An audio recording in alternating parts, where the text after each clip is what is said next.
Hey, what's going on, everyone? We have a recap from Short Bus Gamers. These guys have been insane, guys. I mean, they have been just kicking butt, man, and taking names. And, this one might not have the triple count that was, in the previous wars, but they put up 0 enemy triples. So these guys' bases are just OP right now. Short Bus Gamers is doing an insane job. Starting this attack off, we have SBG Moe. Now, we've seen Moe quite a few times. He's going to be doing a backside Lalo.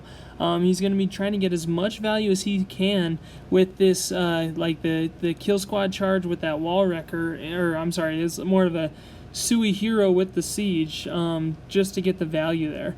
Now, notice he gets into that core there and is able to make a good L shape. Now, the good thing about Sooey and the siege at this point is that he's got a great L shape for the rest of this base, right? So he's going to be freezing that multi-target Inferno and that Town Hall. The Giga Tesla goes off. He uses the Warden's ability over it. I mean, this is just a cut black and white raid, guys. He even saves a clone for the far push of the loons there. It was, black and white, just a great Lalo. He had enough loons standing there to actually take out the rest of the defenses, and that little loon that could, really got through, pushed to the end, and was able to take out that Expo for the remaining defense. And then from there, just lava pups and minions and that Warden cleaning up, and that's the triple of the day, the start of the war at least. This enemy team, the Los... Yeah, that one, they did, out of 50 bases, they could put up a triple, so I can't say that they were good, but I can also say that their defenses were pretty good because we only got 9 against them. This is an attack by Dan, and it is going to be basically a massive Peka Bobat. And look at how many Pekkas he has there. He has enough Pekkas for a multi-target Inferno just to target the Pekkas alone. Another thing was, that was pretty great how the bowlers were able to fall into the core there, because they were on the verge of wandering outside to get to that next wizard tower, but they were able to push inside. Look at this kill squad, guys. The kill squad made it all the way to that town hall compartment, which is absolutely huge.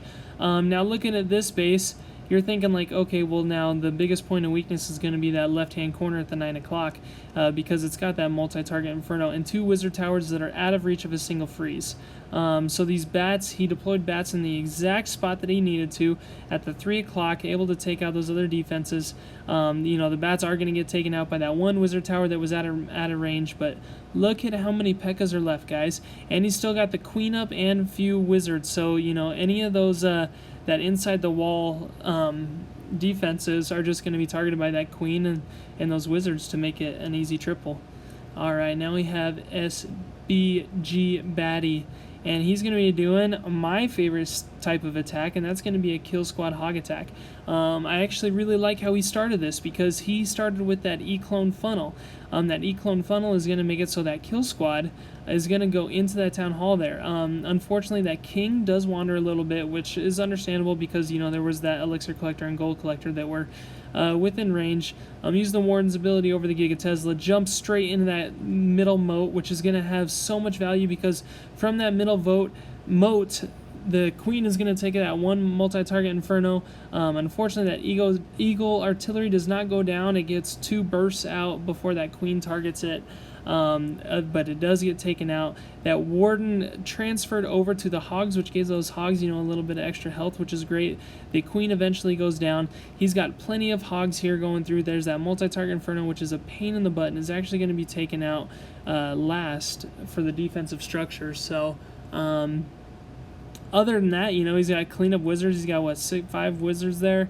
That healer stayed with the hogs, which was great, and then the hogs just are going to clean up on these, storage, the gold and elixir storages for a nice little kill squad hog triple. That's my obviously favorite. I'd like to consider myself a hog professional, if you will. Obviously I can't say I'm a professional yet because haven't quite met the qualifications, but I am definitely trying, and I want my signature attack to be the Hog Rider. So, this is a kind of push slash CWL base. I don't know, it's freaking weird. Nobody likes it.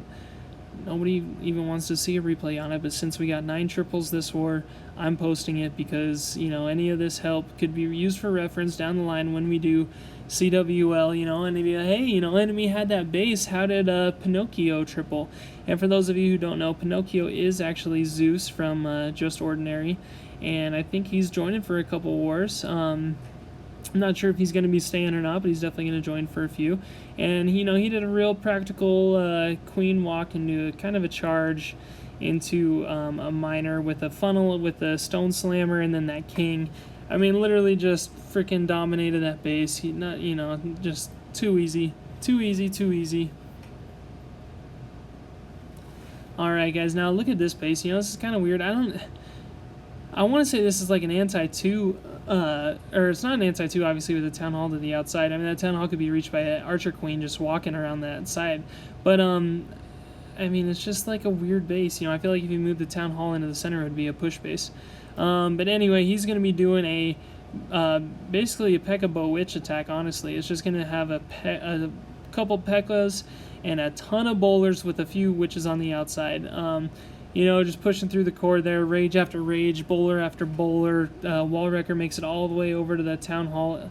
Not exactly the town hall compartment, but enough so where the bowlers can bounce over and hit that town hall. Eventually it gets taken out. And then you just have like a super compact area of structures where they're going to finish out. And he still has a rage and still has a poison.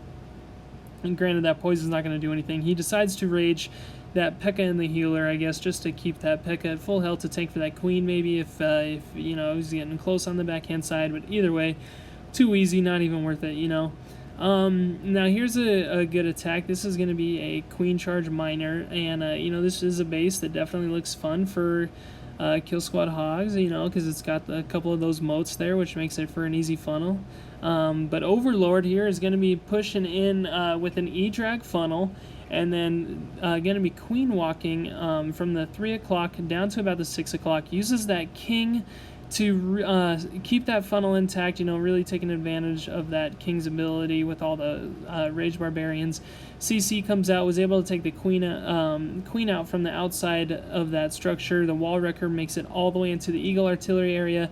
A pathetic attempt of a Tesla farm at the 7 o'clock, I guess. I mean, you know, if you're going to have a Tesla farm, at least make it so that it surprises people and it's at a point of disadvantage, you know what I mean? If it's just in that corner right there, you know, any type of Lalo, hog, whatever, it's not causing any malfunction to that raid. It is just, you know, they're going to keep moving along that pathway. So that's why I say a failed attempt at a Tesla farm. But anyway, that queen is still pushing through. The miners went through, took out the town hall. Miners kind of split up a little bit, which actually ended up working in his favor because it's going to come down to time, and as time pushes on, you know, there's enough miners to clean up all the scraps around the base, and then that queen is able to break through that wall, but she's a little too late to claim the territory on it. Alright, and now we have SBG, SGE. Now I saw something funny, guys.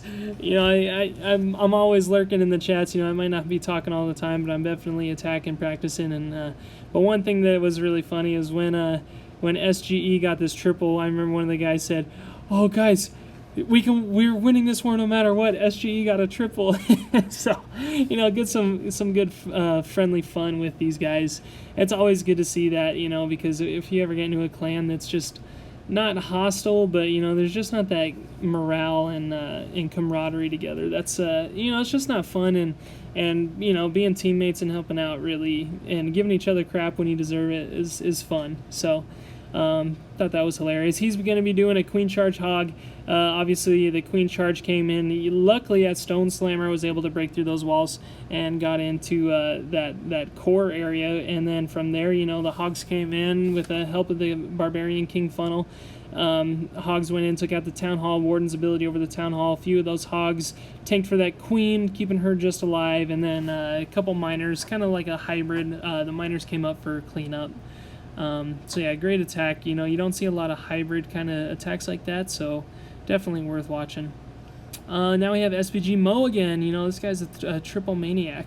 Notice what he's doing right here. He's going to be doing a blimp E-clone, and just barely got that that queen. You know, 7% with an E-clone, you know, statistically speaking, is not exactly what you want, but notice the rest of his army here. He's going to be Sooeying the heroes on the town hall, and then he's going to Lalo the rest of the base. He's got 3 hounds, 30 balloons, and 6 minions for cleanup. So this is just, this, you can tell this is just going to be an OP use of the of the Sooey heroes on that town hall. And then the Lalo, I mean, you know, whenever you have 3 hounds and 30 loons, you know, it's just going to be an absolute, I mean, nightmare for the, I mean, as long as you take out, I'd say, if you're able to take out, you know, the enemy queen, the Eagle artillery, then it's pretty easy to get a, you know, a triple when you have that much of a I want to say kill squad, but the main components of your army is going to be Lalo. So, yeah, the Lalo literally pushes through the entire base. Warden went with a pack of loons at the 6 o'clock. Use a Warden's ability over that, and then, I mean, look how many loons are left standing, and then the lava pups are here for the cleanup. So SPG Moe on a super fun Lalo raid. You know, you definitely thought that went through, which is fun to see because, yeah, the Sooey hero attacks are a lot of fun.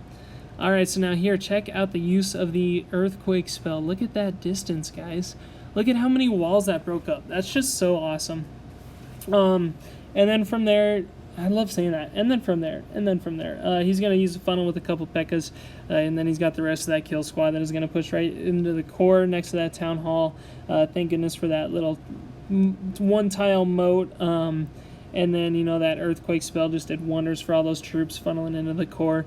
Notice how all 3 of those multi-target Infernos have access to take out the troops in the core there, which is not ideal, obviously. And then look at the bats coming in about the 6:30 or about the 9 o'clock, and was able to distract that wizard tower with the Barbarian King, which is great because the bats were able to take out, you know, even more defenses. And, you know, if that wizard tower wasn't distracting that enemy or that attacking king, then it wouldn't have been a triple, I'd say, just because of either time fail or, you know, that multi-target Inferno would have taken out the rest of these troops. So there you go, guys. That is a short recap of the 9 triples against LosMarihuaneros.